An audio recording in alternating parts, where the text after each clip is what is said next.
Olá pessoal, sou Hamilton, analista ambiental do ICMBio. Hoje nós vamos fazer uma revisão, vamos resolver algumas questões. Não esqueça de seguir o canal, curtir, comentar e compartilhar este vídeo. Questão número 1. Embora os particulares se sujeitem à lei de improbidade administrativa, não é possível o ajuizamento de ação de improbidade administrativa exclusivamente contra particular, sem a presença de agente público no polo passivo da demanda. Dê uma pausa no vídeo, pense, tente resolver. Resposta está correta, pessoal. A banca, ela retirou essa informação do informativo de jurisprudência número 535 do STJ.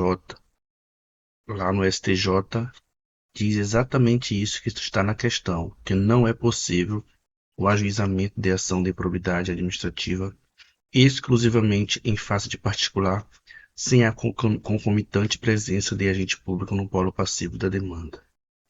Então, assim, a banca diz lá no edital de forma bem clara que ela pode trazer jurisprudência dos tribunais superiores, leia-se STF e STJ. Foi o caso aqui dessa questão. Questão 2, eu formulei. Segundo a Lei de Improbidade Administrativa, o mero exercício da função ou desempenho de competências públicas, sem comprovação de ato doloso, com fim ilícito, afasta a responsabilidade por ato de improbidade administrativa. A resposta está correta, pessoal. Eu copiei tal qual está no artigo 1º, parágrafo 3º da Lei da Improbidade Administrativa. Então, o artigo 1º, parágrafo 3º da referida lei fala exatamente isso, que o mero exercício da função ou desempenho de competências públicas, sem comprovação de ato doloso com fim ilícito, afasta a responsabilidade por ato de improbidade administrativa. Então, é necessário que tenha a comprovação do ato doloso e que esse ato doloso tenha um fim ilícito para poder ser enquadrado na responsabilidade da lei de probidade administrativa. Sebrasp, questão terceira. A Comissão de Ética poderá aplicar ao servidor público que descumprir dever ético pena de advertência e, no caso de reincidência, censura ética, sendo necessário parecer assinado pelo presidente da comissão. Resposta errada. É claro, gente, que eu já falei uma vez no vídeo anterior, no vídeo passado, repito, a Comissão de Ética ela não aplica a pena de advertência. A única penalidade que ela aplica é de censura. Então, não existe essa questão de aplicar a advertência e depois de aplicar a censura. Isso está errado. Ela aplica apenas a censura. Então, resposta errada. Quarta, em relação à Lei 8.112 de 90, que é o nosso regime jurídico único, uma das penalidades disciplinares aplicáveis ao servidor público é a cassação de aposentadoria ou disponibilidade. Resposta correta. Não há o que se discutir, consta realmente lá na nossa Lei 8.112. Quinta, é prevista no texto constitucional a hipótese de exoneração de servidor estável por excesso de despesa com pessoal. Questão correta, pessoal. Lá na Constituição, no artigo 169, nos parágrafos 4º e 5º, fala sobre essa situação aí. O que é que acontece? Existe uma ordem, né, de exoneração dos servidores. Primeiro são os servidores não estáveis e por último seriam os servidores estáveis, né? Só que é claro, gente, não fiquem preocupados. Isso é uma situação extrema, extrema mesmo, entendeu? Só se de repente se o gasto com o pessoal entrasse no patamar infinitamente quase irreversível, aí haveria essa demissão, essa exoneração, né? Mediante alguns critérios que estão lá escritos no artigo 169, que eu não vou entrar em detalhe aqui com vocês agora. Mas é possível, tá? Para todos os efeitos legais e constitucionais há sim essa previsão no texto constitucional. Sexta, a lei permite que o órgão administrativo e seu titular deleguem parte de sua competência a órgão não hierarquicamente subordinado. Questão correta, pessoal. Sim, de fato. Para você, para ter a delegação de competência, não necessariamente tem que haver essa subordinação. Então, é possível sim delegar parte da sua competência a outro órgão, né, que não esteja hierarquicamente subordinado ao delegante. Então, questão sexta está totalmente correta, isso é previsto na lei de processo administrativo, que vai cair na prova de vocês, inclusive. Sétima, a competência, um dos requisitos do ato administrativo, é intransferível, sendo vedada a sua delegação. Uma resposta errada, inclusive acabamos de ver na sexta, que é possível sim delegar a competência. E a sétima está dizendo que é proibida. Claro que é permitida desde que esteja expressamente prevista na legislação, é, conforme as regras da Lei de Processo Administrativo. Então, a Lei de Processo Administrativo, lá no seu artigo 11, fala o seguinte: a competência é irrenunciável e se exerce pelos órgãos administrativos a que foi atribuída como própria, salvo os casos de delegação e avocação legalmente admitidos. Então, se tiver uma lei que permita aquela delegação, então ela pode ser sim, evidentemente, delegada, tá? A competência. Então, a resposta da sétima está errada. Questão oitava. Se o IBAMA não tomar qualquer licença a respeito da emissão da licença de operação no prazo legalmente estabelecido, a licença será considerada tacitamente emitida e o responsável pela construção do porto poderá dar andamento à obra, respeitadas as propostas de programas contra a poluição ambiental apresentadas no procedimento de licenciamento. É claro que está errado, né, pessoal? Não existe licença tácita, gente. Claro que não. Se o IBAMA demorar a emitir a licença, paciência. É o caso que está acontecendo aqui com a Petrobras, né? Que lá tá, o IBAMA está, segundo consta aí enfim, na mídia, o IBAMA está demorando além do previsto. Segundo consta na mídia, né? Não vamos entrar em discussão aqui sobre isso. Mas, de qualquer maneira, a licença ela não é tácita, então a Petrobras não pode simplesmente iniciar empreendimento considerando a provável demora do IBAMA. Então, não existe isso de o IBAMA demorou a emitir a licença, então vou começar o serviço porque vou entender que o IBAMA já me autorizou, né, já licenciou meu empreendimento. Então, isso não existe, tá? Então, resposta errada. Relembrando o que eu já falei em vídeos anteriores, a gente reforça aqui em se tratando de licenciamento, o ICMBio não é órgão licenciador, tá bom? No governo federal, apenas o IBAMA é órgão licenciador, gente. Nós, ICMBio, não licenciamos. O que a gente faz é apenas dar a autorização para licenciamento ambiental. Tudo bem? Mas a gente não licencia. Cuidado que isso já caiu em prova. Nona, a autorização de supressão da vegetação nativa deve ser emitida pelo órgão ambiental licenciador, o IBAMA, antes do início das obras. Resposta correta, né, gente?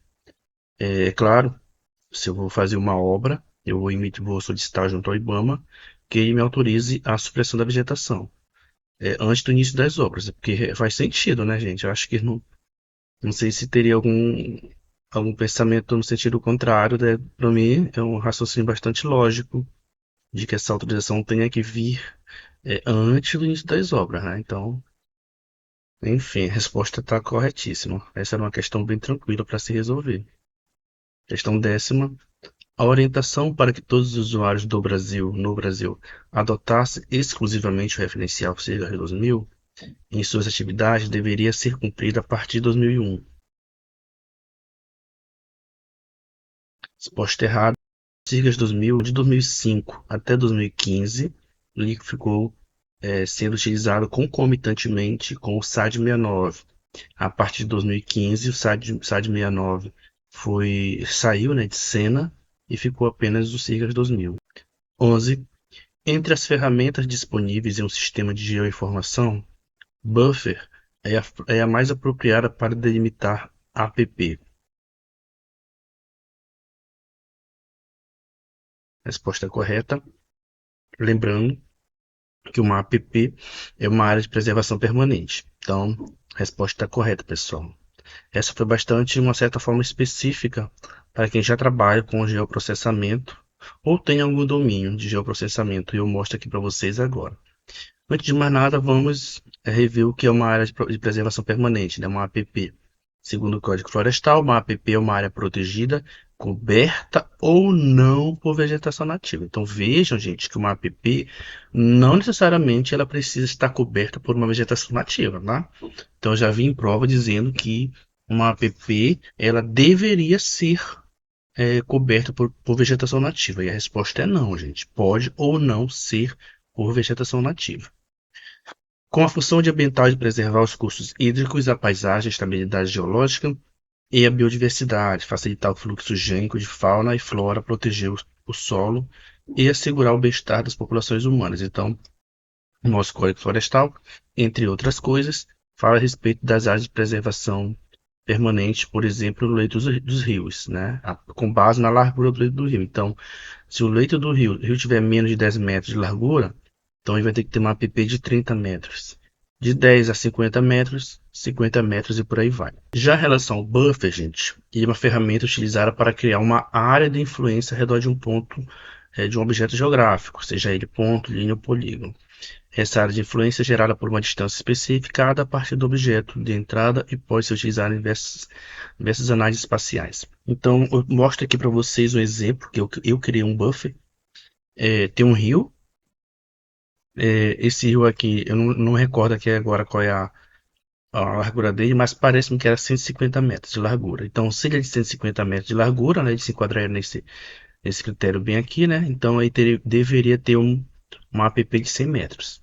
Então, eu usei a função buffer para delimitar uma app desse rio aqui. Então, a partir da margem do rio, né, eu tenho o buffer de 100 metros, ou seja, eu tenho uma app de 100 metros. Então, realmente, gente, a função do buffer é a mais utilizada quando você quer delimitar uma área de preservação permanente, nesse caso ali do leito de um rio.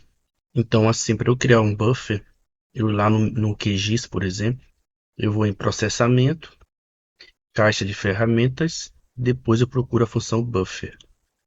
Então, a função buffer é dessa forma que se faz. 12. O cálculo da área ocupada por uma app de 200 metros ao longo dos cursos d'água será mais exato se o polígono estiver em formato vetorial em vez de em formato matricial. Certo ou errado, pessoal? Resposta correta. Relembrando a aula de geoprocessamento, eu falei lá para vocês o seguinte: o modelo vetorial é mais preciso que o modelo matricial. Tá lá, gente, na aula de geoprocessamento. Se você não viu ainda, é bom dar uma olhada lá. Pode ser dimensionado em qualquer tamanho sem degradar a qualidade. É adequado para identificar objetos discretos como mapas e para análises espaciais detalhadas. Eu disse lá na aula de geoprocessamento, repito aqui para vocês, que no caso da imagem raster, que é a imagem matricial, né, o modelo matricial, ele tem um problema em relação à questão da dimensão, quando você vai dimensioná-lo. Então, se você, por exemplo, vai dar um zoom, em algum momento o pixel vai aparecer, então vai ficar uma coisa muito horrorosa. Você vai conseguir ficar vendo o pixel, né, aqueles quadradinhos. Já o modelo vetorial ele não tem isso. Você pode dar o zoom que você quiser, não vai perder a qualidade. Não vai perder. Então, realmente, a questão 12 está totalmente correta. O modelo vetorial é muito mais exato, muito mais preciso do que o modelo matricial, gente. Lembrando que a gente viu isso na aula de geoprocessamento. Então, dava para vocês terem acertado essa questão caso você tenha errado. Questão 13. O sistema Galileu é similar ao GPS, de posicionamento por satélite. sendo apresentada em coordenadas de longitude, latitude e altitude. Certo ou errado? Questão correta.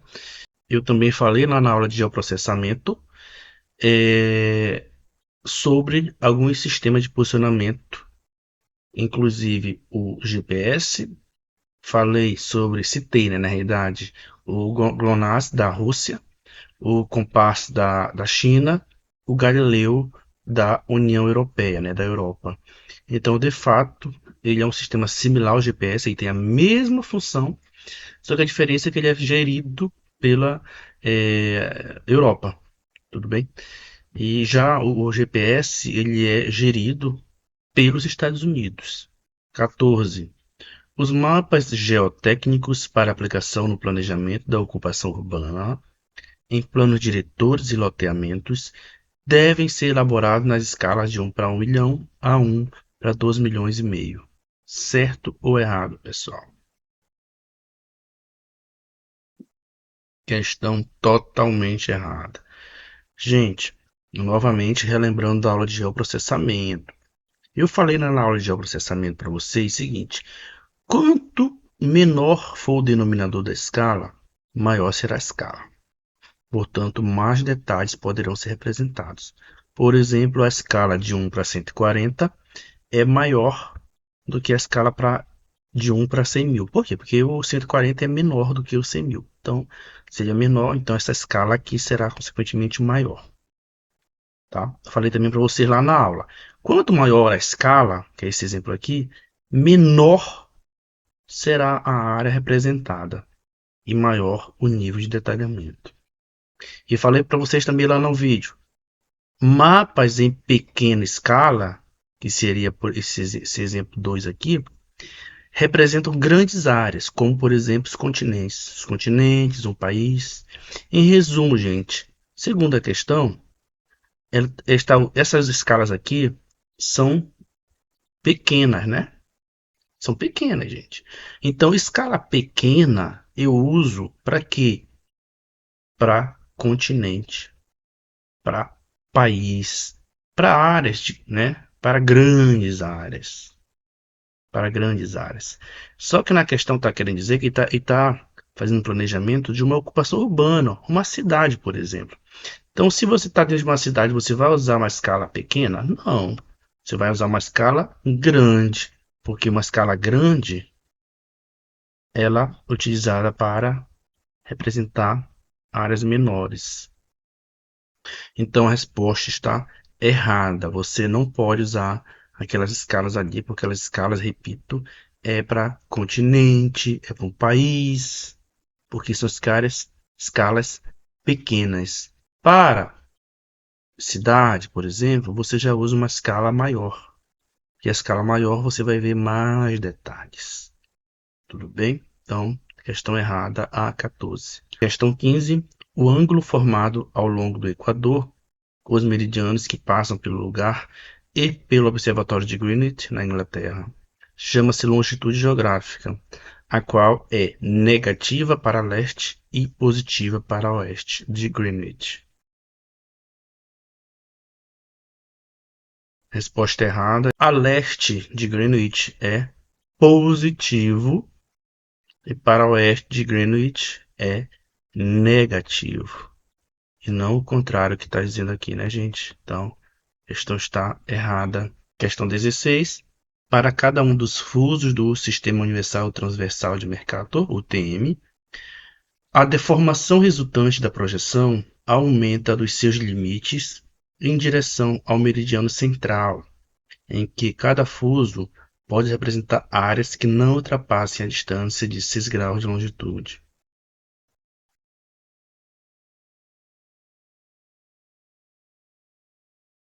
Resposta correta, pessoal.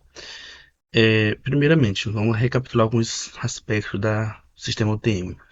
Primeiro, o sistema UTM ele só é utilizado entre 84 graus norte, né, a 80 graus sul, na questão da latitude, tá, gente? 80 graus, 84 graus norte, mais ou menos bem aqui, né? Até aqui 80 graus sul. É somente nessa faixa que é utilizado, tá? O sistema UTM. Por que não é utilizado nos polos? Por conta da deformação. Nos polos a deformação é muito grande.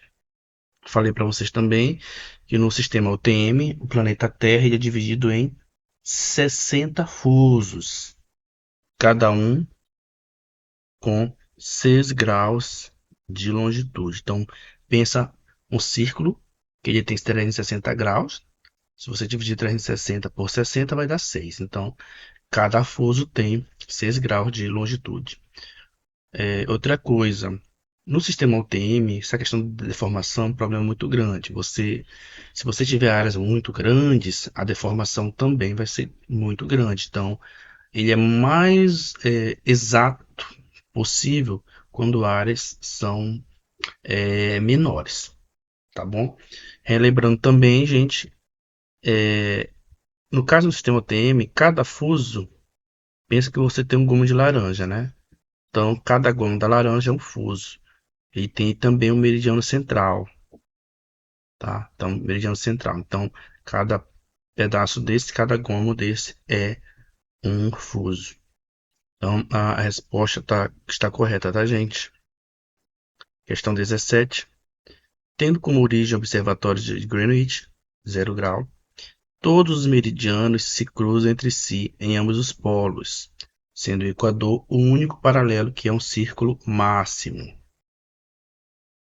Resposta correta, realmente a gente pode observar essas imagens aqui. Vejam que em relação aos meridianos, né, da Greenwich, todos eles realmente vão se cruzar aqui no polo, gente, ó, na região do polo, tá, dos polos. E de fato, quando a gente olha em relação ao paralelo, o Equador de fato é um círculo máximo. Então você tem, por exemplo, aqui no 30 graus, você tem um círculo, né? Vamos observar o planeta Terra, um círculo e assim vai. Então realmente o maior círculo está no Equador. Então, resposta 17 correta, uma questão simples e tranquila, então não há muito o que falar. Questão 18. O bioma cerrado é caracterizado por paisagem monótona e baixa biodiversidade. Claro que está errado, né, gente? Isso daí era bem tranquilo essa questão. Lembrando que o bioma cerrado, junto com a Mata Atlântica, são os dois únicos hotspots que nós temos no Brasil. Então, questão 18 é erradíssima, bem tranquila. Questão 19. A maior parte dos solos existentes no bioma Amazônia é considerada de baixa fertilidade. Questão correta. Realmente a Amazônia ela tem esse problema, né? Questão 20. O poder hierárquico se manifesta no controle exercido pela administração pública direta sobre as empresas públicas. Claro que está errada, né, gente? Estuda essa parte de poder, gente. Poder hierárquico, poder de polícia, poder regulamentar, enfim, tudo isso cai muito em prova. Então, é claro, se eu tenho administração pública direta, por exemplo, um ministério, ele não tem esse poder hierárquico sobre uma empresa pública. Não tem, não há esse vínculo hierárquico, tá? Então, a administração pública direta, ela não tem poder hierárquico sobre empresa pública. Questão 21. A coercibilidade é um atributo que torna obrigatório o ato praticado no exercício do poder de polícia, independentemente da vontade do administrado. Questão correta. Não há o que se discutir, gente. Realmente, essa é a coercibilidade. Tá? Então, realmente, é um ato que torna obrigatório, independente da vontade dele. Essa é a coercibilidade. Não vão confundir com a autoexecutoriedade, que muita gente confunde. A coercibilidade com a autoexecutoriedade. Questão 22. No teste de hipóteses, comete-se o erro do tipo 2 caso a hipótese nula seja rejeitada, quando na verdade a hipótese nula não deveria ser rejeitada. Resposta errada, pessoal. Gente, o primeiro erro na vida de uma pessoa é rejeitar o amor verdadeiro. Aconteceu comigo. Meu primeiro erro foi esse, eu rejeitei o amor no passado, né, o amor verdadeiro. Tempos depois, eu cometi o meu segundo erro, que foi eu não rejeitei um amor falso. Então, gente, o erro tipo um é quando você rejeita a hipótese nula, mas ela é verdadeira. O erro tipo 2 é quando você não rejeita a hipótese nula, mas ela é falsa. Então, a questão diz o seguinte: comete seu erro tipo 2 caso a hipótese nula seja rejeitada, quando na verdade ela é falsa. Na verdade, não. Aquele ali é o erro tipo um. É quando você rejeita a hipótese nula. Quando ela não deveria ser rejeitada, ou seja, quando ela for verdadeira. Então, se você rejeita a hipótese nula, mas ela é verdadeira, é erro tipo um. Se você não rejeita, mas ela é falsa, é o erro tipo 2. Lembram? O primeiro erro na vida de uma pessoa é rejeitar o amor verdadeiro. E o segundo erro na vida de uma pessoa é não rejeitar o amor falso. Questão 23. O estabelecimento de corredores ecológicos entre fragmentos de cerrado preservados mitiga o efeito da fragmentação do bioma em relação às espécies que necessitam de uma grande área para sobreviver. Certo ou errado, pessoal? Resposta corretíssima, né, gente? Com certeza a gente já viu isso. Tivemos uma aula sobre corredores ecológicos lá no vídeo sobre conservação, biologia, biodiversidade e tal. Eu falei bastante sobre o corredor ecológico, então a resposta está corretíssima. 24. O uso de espécies exóticas adaptadas ao bioma cerrado em sistemas agropastoris, como por exemplo a braquiária, raramente interfere nas relações ecológicas de áreas do cerrado preservadas subjacentes a esses sistemas. Claro que tá errada, né, gente? A questão essa daí era bem tranquila, não tinha como errar, gente. Claro que não, claro que interfere. Então não existe essa questão de raramente interfere, pelo contrário.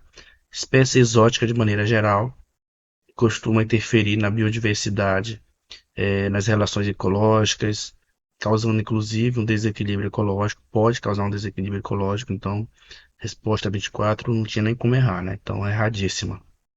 Questão 25. O aumento de temperatura e a redução de umidade na borda de fragmento favorece a colonização de espécies que toleram o efeito de borda, como no caso de espécies de anfíbios. Errado, né, gente? Claro que não. Anfíbio gosta de água, né? Então, se você está aumentando a temperatura, está reduzindo a umidade, vocês acham que anfíbio vai ficar ali? Lógico que não. Então, enfim, questão bem contrassenso, né? Questão 26. Nas zonas rurais, exceto em terras de volutas federais ou unidades de conservação instituídas pela União, a competência do licenciamento ambiental é estadual, certo ou errado?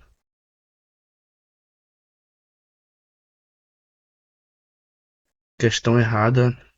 A princípio, gente, essa competência ela vai depender do tipo de empreendimento, do tipo de impacto que vai estar causando.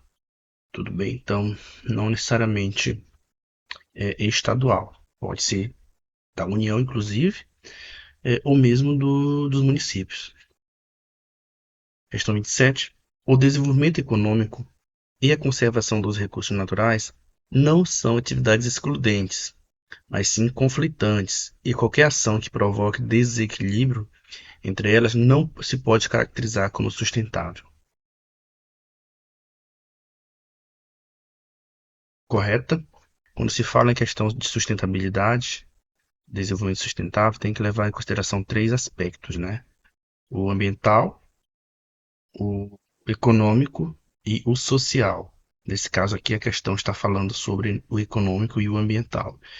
E realmente, você não pode ter o econômico sem levar em consideração o ambiental. Ou levar em consideração os dois sem considerar também o social. Então, para que realmente seja algo sustentável, é necessário você trate as três vertentes os três parâmetros. Caso contrário, realmente vai haver um desequilíbrio entre eles e, consequentemente, não será considerado uma prática sustentável. Então, a questão 27 realmente está corretíssima. Considerando os modos de imageamento dos satélites Landsat 8, Sentinel-2, Sentinel-1 e PlanetScope, julgue os itens subsequentes. Questão 28. Entre os satélites mencionados, esses quatro aqui, né? Então, entre os satélites mencionados, o PlanetScope é o que apresenta a melhor resolução espacial. Questão correta. Inclusive, gente, a banca ela gosta muito desse tipo de questão de geoprocessamento. Adora dizer isso. Ah, o satélite tal tem uma resolução melhor do que o outro. Enfim, isso é uma coisa que cai muito em prova. Então, se fosse vocês, eu dava uma estudada melhor nesse tópico. Pode ser que caia. Mas, de qualquer maneira, lá no nossa aula de sensoriamento remoto, eu trago para vocês as resoluções desses satélites, inclusive o PlanetScope, que é o satélite que nós utilizamos no programa Brasil Mais, quando a gente vai para campo. Ele tem uma resolução de 3 a 5 metros, então assim, é uma resolução muito boa.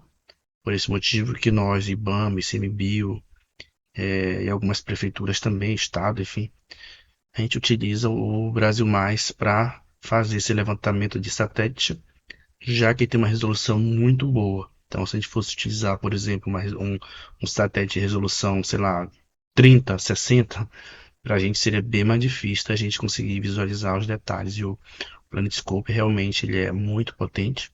Questão 29. Uma área desmatada de 500 hectares corresponderá a uma área de 5 cm² em um mapa temático na escala de 1 para 100 mil. Resposta correta, pessoal. Primeiramente, vou falar uma coisa para vocês. Eu já falei em alguns vídeos, repito. Gente, quando vocês tiverem dificuldade em algumas questões que você realmente não tenha domínio, não arrisque. Deixe a questão em branco. Não é vergonha você deixar a questão em branco, tá? Mas não arrisque a sua aprovação. Não arrisque. Eu sei que nem todo mundo tem facilidade com matemática básica. E aqui nessas aulas, nesses vídeos, gente, vocês não vão aprender de forma profunda matemática básica. E eu nem vou poder ensinar para vocês porque não é o foco das nossas aulas, né? Eu não estou dando aula de matemática. Estou dando aula aqui de coisa para concurso público, que vai cair na prova do ICMBio, legislação, biologia, ecologia, enfim. Não é matemática básica.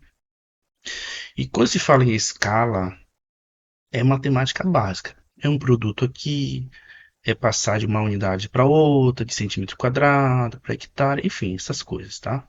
Então, se você não tem domínio, das duas, uma. Ou você se aprofunda nos estudos de matemática básica e tenta resolver, ou na hora da prova você deixa em branco, pessoal.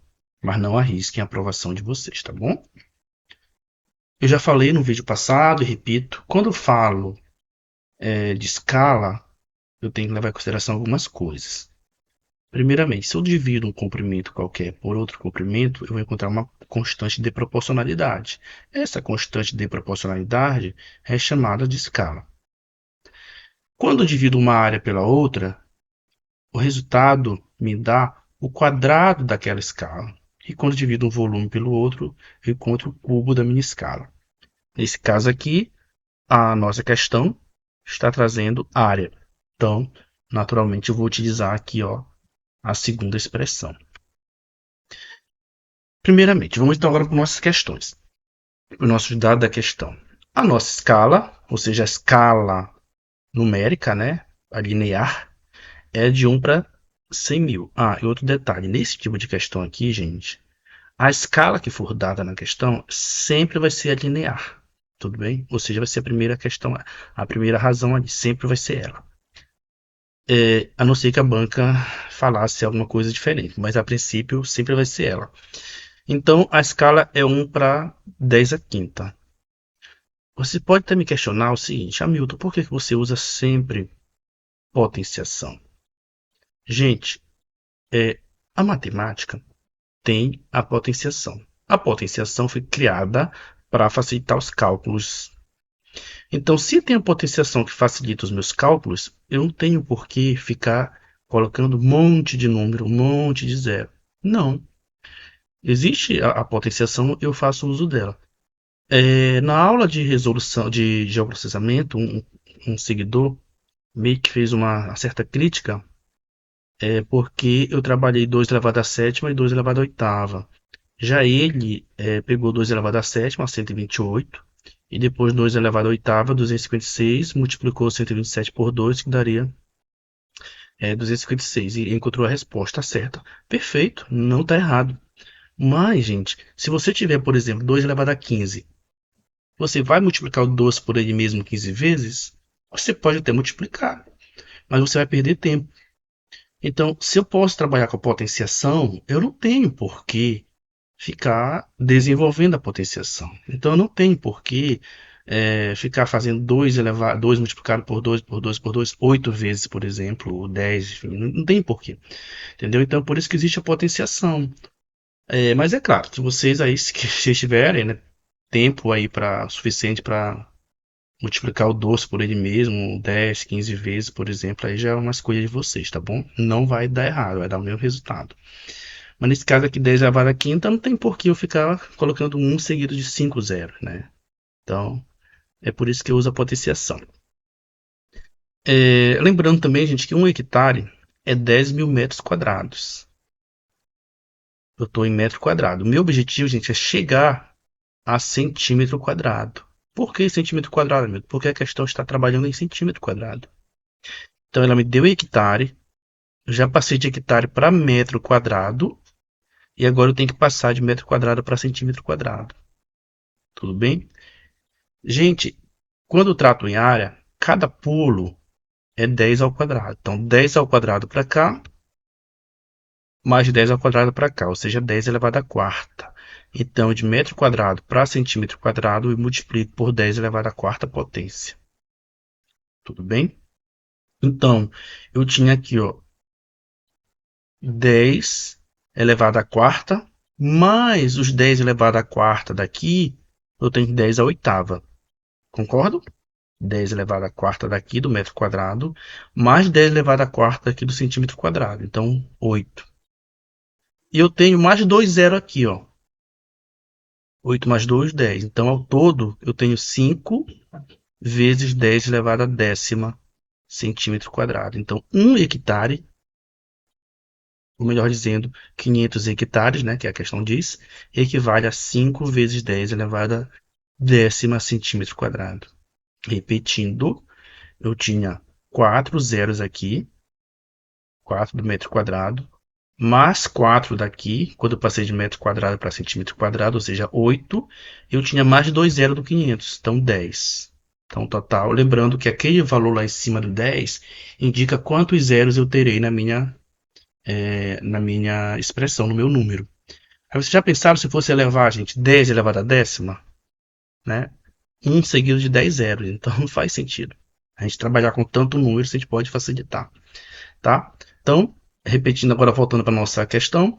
Então, a escala na área é a escala do comprimento ao quadrado.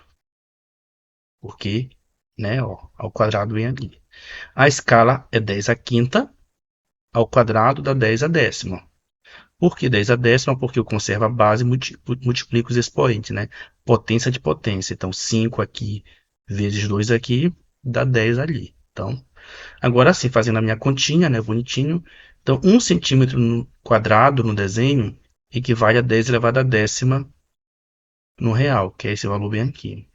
Então, x centímetro no desenho equivale aos 500 hectares, né? Ou seja, 5 vezes 10 elevado à décima centímetro quadrado.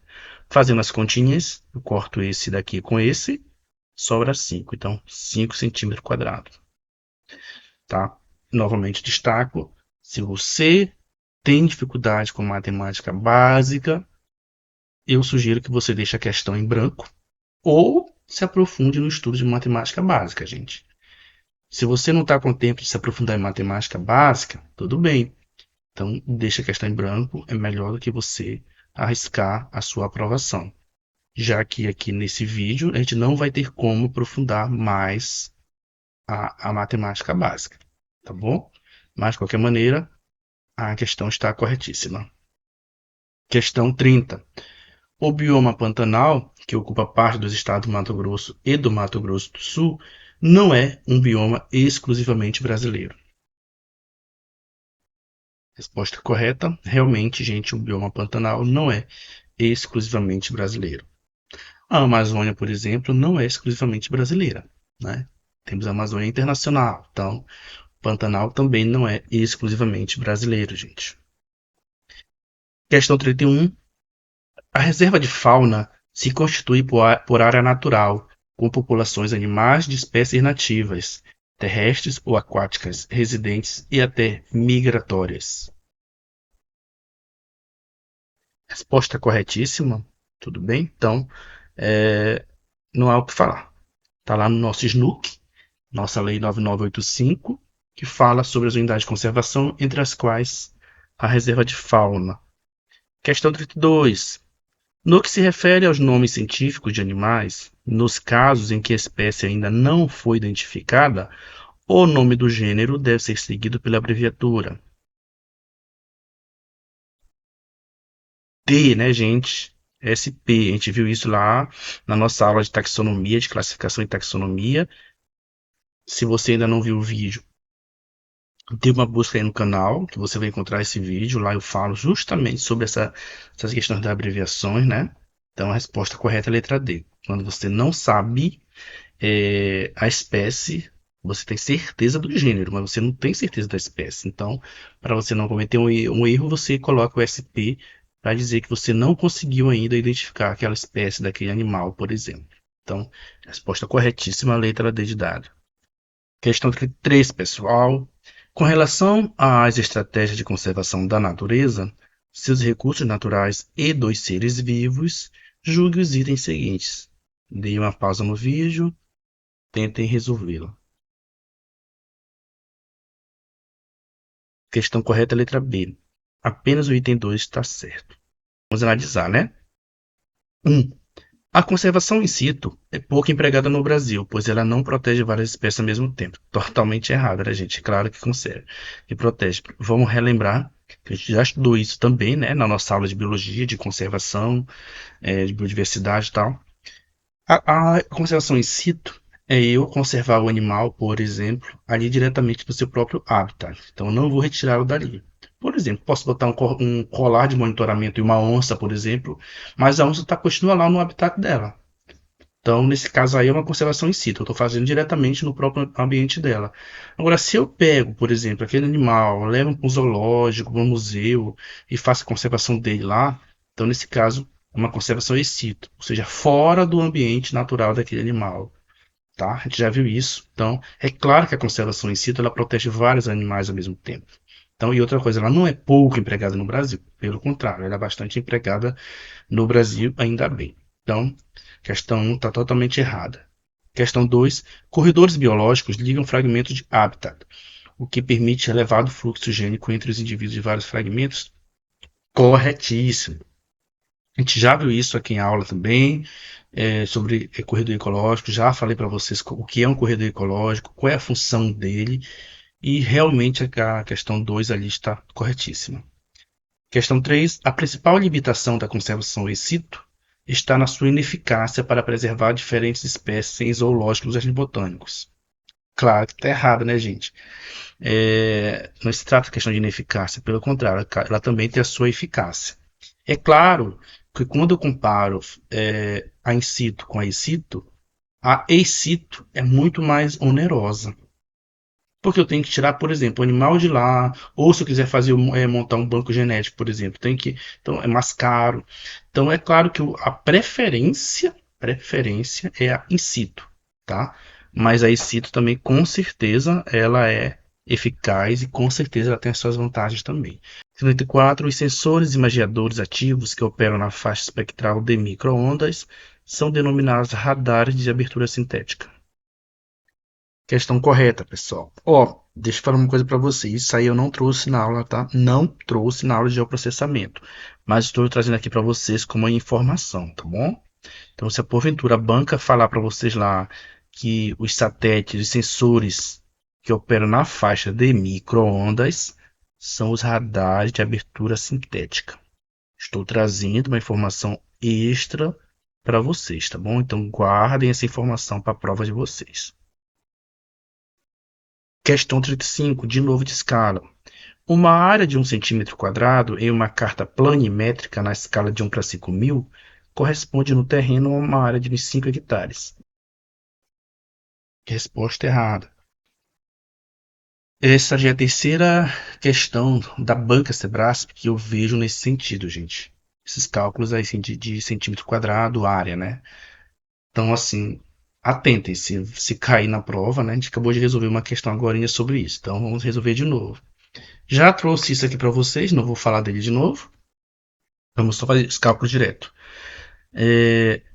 A escala de 1 para 5.000, né? Escala linear, ou seja, 5 vezes 10 ao cubo.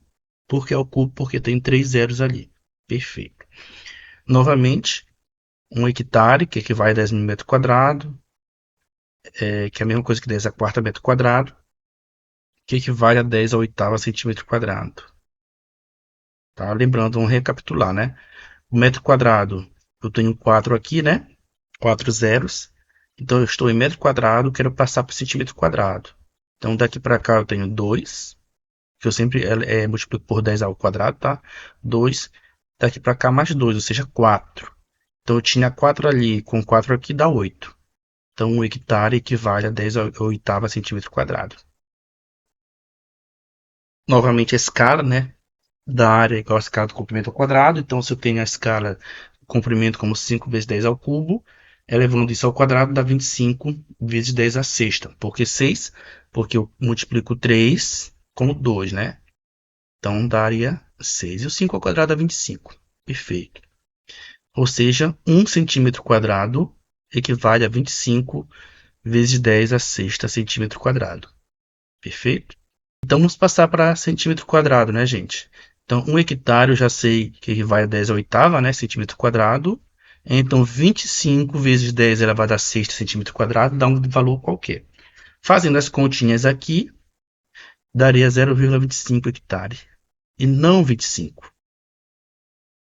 Questão 36. A fragmentação florestal reduz a área total da floresta, o que leva a um aumento no número de indivíduos de uma população, contribuindo para maior variação genética. Resposta errada, né, gente?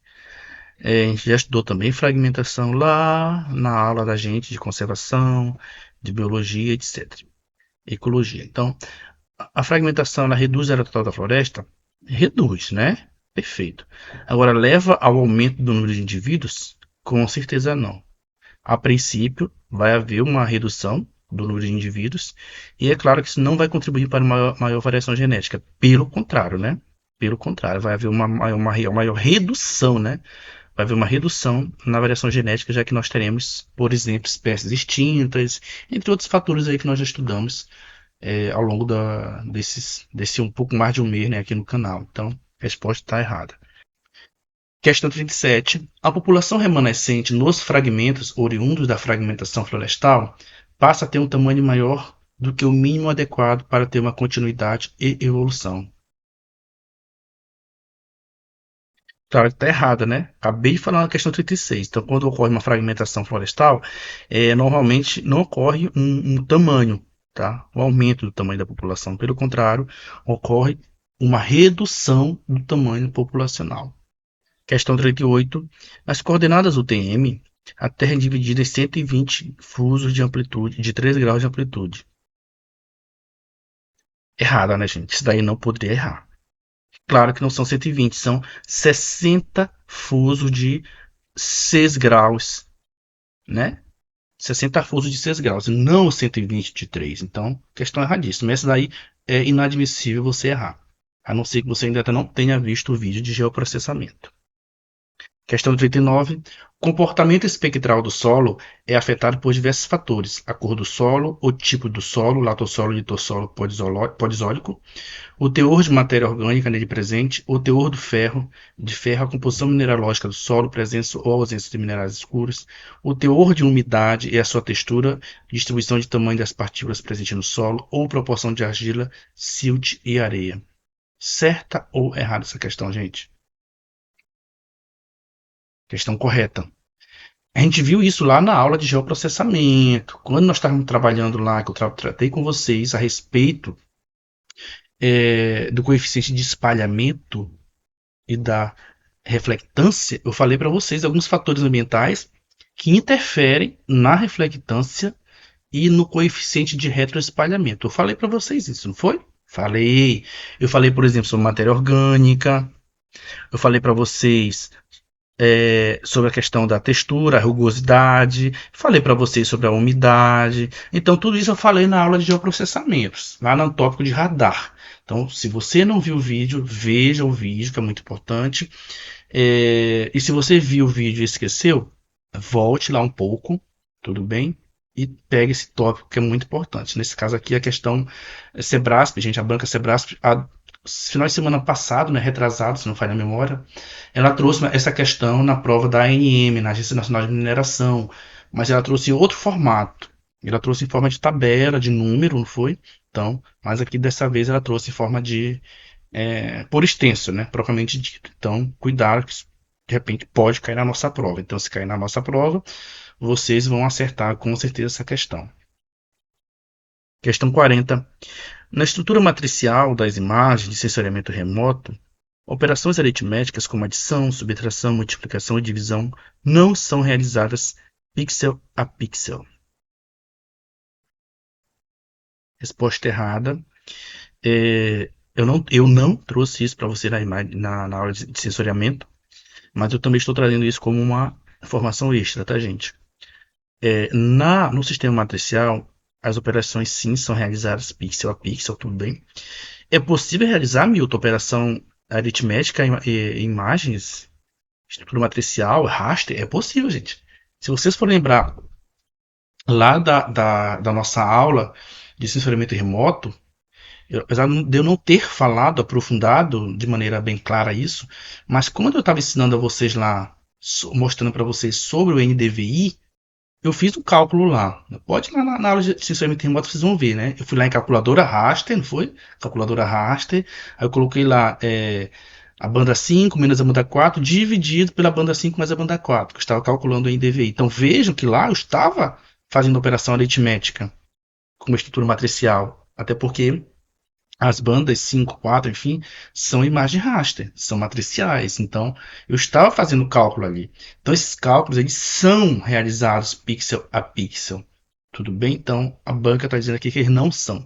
Inclusive, pessoal, essa questão aqui, ela já apareceu em outro concurso da banca Sebrasp. Não dessa maneira, claro, né? Mas era a mesma ideia. A mesma ideia. Então, atentem-se para vocês não cometerem erro na prova de vocês. Questão 41. O sistema Compass-Beidou é um projeto da China e da Rússia, que utiliza satélites geoestacionários, enquanto o Galileu é uma iniciativa exclusiva dos Estados Unidos da América para melhorar o GPS. Pessoal, essa daí tá facílima, né? Facílima. Claro que não.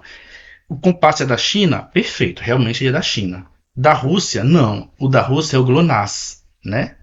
GLONASS. O Galileu é da Europa. Da Europa.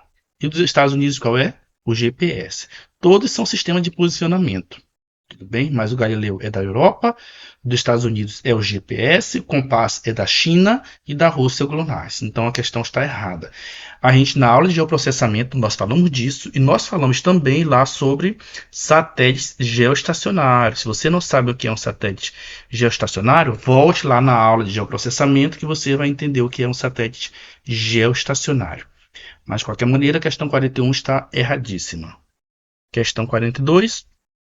O método de posicionamento absoluto utilizado em sistemas de navegação global, a exemplo do GPS, é utilizado para fins científicos de alta precisão.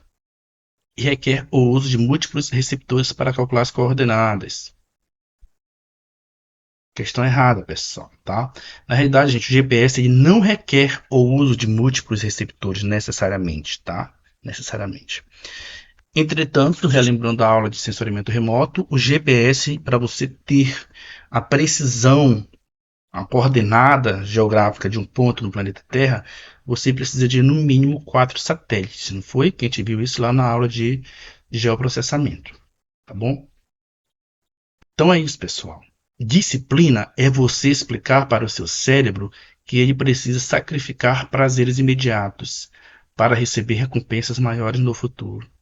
Quantas e quantas noites de sono, pessoal, eu não já passei para poder conseguir o meu cargo de analista no ICMBio.